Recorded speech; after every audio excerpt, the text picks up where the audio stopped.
Hi. Do you know what is the topic today?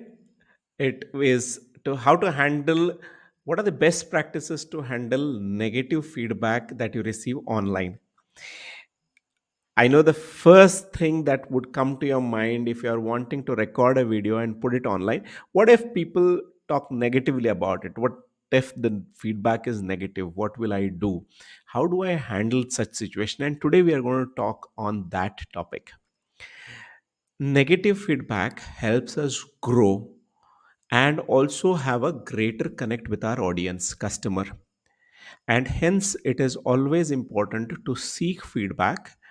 And when you receive feedback, you also get wish and amrut, which is negative feedback and positive feedback. Take them alike, think them as an opportunity to grow. The second point that I want to talk about is understanding the impact of negative feedback. If you are thinking of negative feedback as a mechanism for you to correct your mistakes and grow from there, then you are doing a great job at it.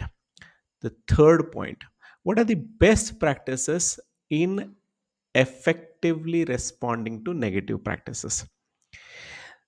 Now think of it. If you are a customer, you bought something from Amazon and the buyer had claimed few things and the product is not in accordance to that. What will you do? You will raise a complaint to Amazon.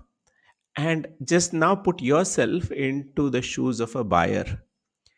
The best I'm going to talk about the best and effective responses way to respond to such points. Point number 4, we are going to talk about the first such mechanism is to pause and assess. Whenever we are in a state of highly emotional state, our responses tend to go with the emotion. Whenever we see a negative response, the first thing comes, oh my god, he does not even understand what I am trying to give him. Why is he not even understanding my intention here? So the rush of negative emotion within you also starts emerging. So the first thing that you need to do is pause and assess what the person is trying to tell. The fifth step in this series is acknowledge and apologize. Acknowledge and thank the person for the feedback that he has given. Just think, he might have taken 2 minutes or 4 minutes to type that message and send, give the feedback. So acknowledge the person for his time and his patience to write the feedback. And if you feel that there has been a mistake from your side, then let the person know that you're apologetic. Apologize for the mistake that has happened. And if you feel there is a necessity to do an explanation of why it would have happened, let's say that a customer said that I expected this package within 7 days and now it is 15 days, the package has not arrived. So you might have a reason for it. You may want to take time and then explain to him the reason in detail. Now, look at what kind of complaint is it. Is it a complaint which is in general and he is frustrated about the experience and it has already happened, nothing can be done about it? Or is there a way in which you can fix the problem and do good about it? Let's take the first scenario. The delivery person came and then he was rude and he delivered, he just threw the box and went away. This is one scenario where the incident has already happened. Apologize for that incident, and now nothing can be done about that particular interaction. But you can work on your training so that your delivery person is more courteous. So this is the first scenario where thing has already happened. The second scenario is that let's say that there is a book that you've sent to the customer and some of the pages have not been printed. Then what will you do? So the second is a specific complaint. In the first one, be apologetic for whatever has happened and let him know that you are going to work on your training to your delivery people and make sure such a problem does not occur.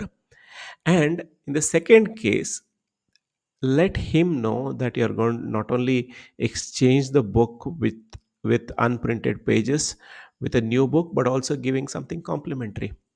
Now, look from the perspective of people who are watching the back and forth of the comment in the comment section of a negative feedback, and how the owner is responding to that negative feedback.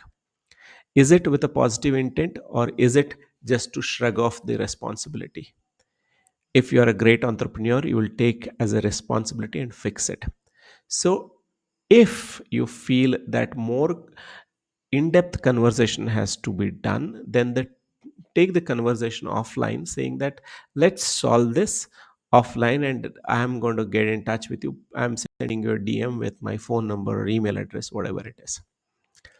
The next eighth point is about acting on the feedback. Once you have given the person that you are going to get back to them on so many days, or you will send them a book, make sure that you do that.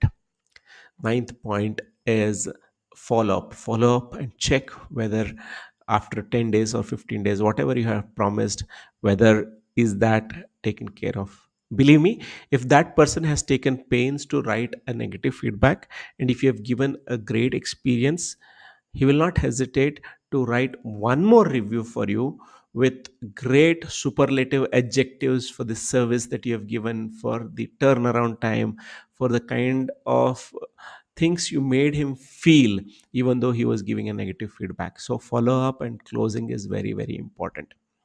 So I have two bonus points for you. One is, if the question comes, should I do this in private or should I respond to him in public? So it depends. If the person has responded to you in public and has asked for some information, it is better to respond in public, because others will also be watching what and how you are responding. But if the query is in such a way that they need to reveal some private information to you, and you are skeptical that the person may not be interested in revealing some of the private information to you on a public platform, then take it private, saying that let's get in touch over a phone or a WhatsApp and then resolve this. So now the second bonus step that I want to give you is on preventive measures and monitoring. Google has something called as Google Alerts, where if you are tagged and then something comes, then there is a notification that comes to you.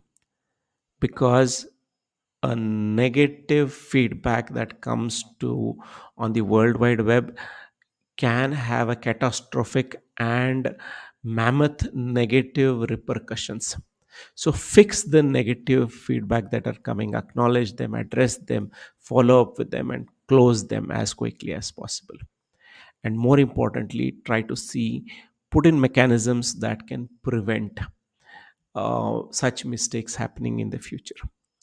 So to conclude, if you are having a situation where you have received a negative feedback from your customer, from somebody on social media, first breathe. Do not respond in the rage. Take breath. One of the important aspect of handling this could be that you type your message, respond, but do not send it. When you're emotionally charged, delay sending the message. See how beautifully this works. Probably 2 hours or 2 days from the date when you wrote that message, you will realize that, okay, it was my emotional rage that made me write that nasty reply. But you will improve the way in which you respond once you are having a cool and calm attitude. So I hope this today's talk has helped you in what are the ways in which you can handle negative feedback that comes your way online. This is Veer Narayan Kulkarni, the CEO and founder of Holistic Health Society, helping holistic health coaches like yoga teachers, dietitians, Ayurveda doctors, homeopathy doctors, naturopathy doctors, healers, physiotherapists, psychologists, everyone come online, increase their impact, and double their income. Get in touch with me if you need any help in this area. See you